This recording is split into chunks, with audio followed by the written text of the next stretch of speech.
Welcome back. Let's pick up where we left off. And also I would like to mention the rules right up here. If there are certain things certain clashes you like to ignore, for example, the items that are in the same layer in the CAD you like to ignore, you can check those. But oftentimes we don't really need to do any modifications in this rules. Make sure you really understand what you are doing when you are checking those items. Let me just go back to the select. Now I'm going to run the test. Let's see what kind of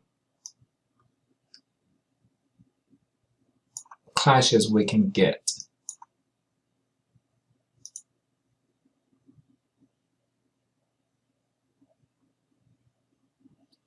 It looks like this one does not have any clashes.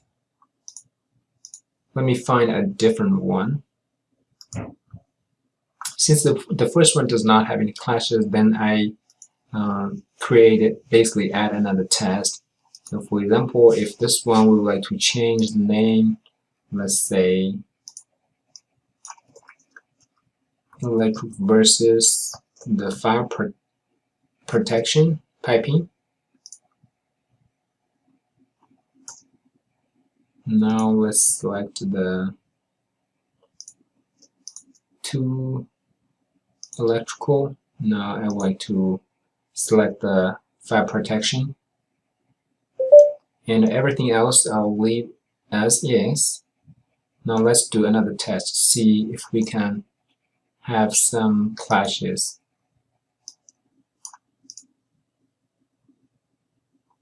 It looks like this one we have some clashes, and looks like we've got a lot. That's a good thing, so that means I can use this to demonstrate. There are different things when you first take a look at it.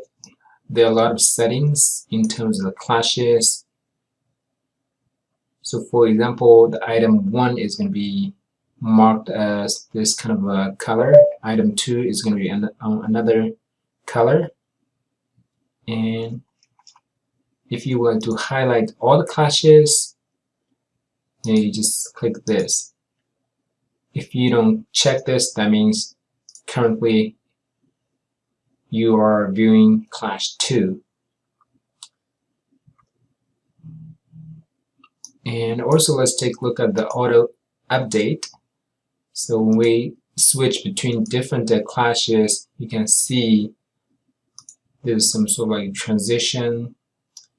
And if we don't do this, we just automatically go to the specific clashes.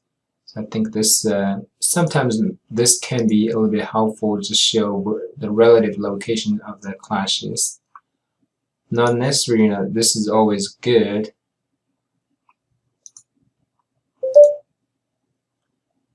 You can try different ones. For example, if you just want to use manual, that means if you switch, you actually need to go back and find out where the clash is.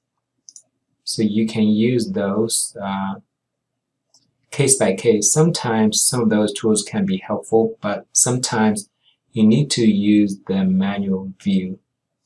Let's first just put the auto update.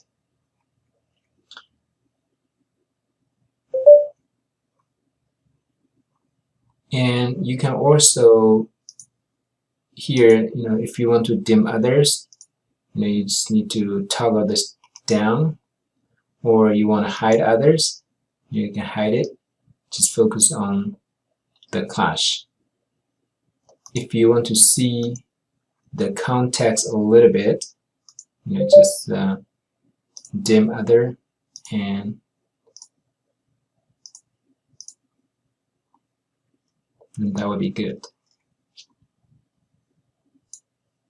In this video, I just basically want you guys to see some of those settings for the clashes when you get the result of the clashes. But in the next video, I'm going to show you guys a little more about how you can really review the clashes and what would be the best practice to resolve the clashes. I'll see you guys in the next video.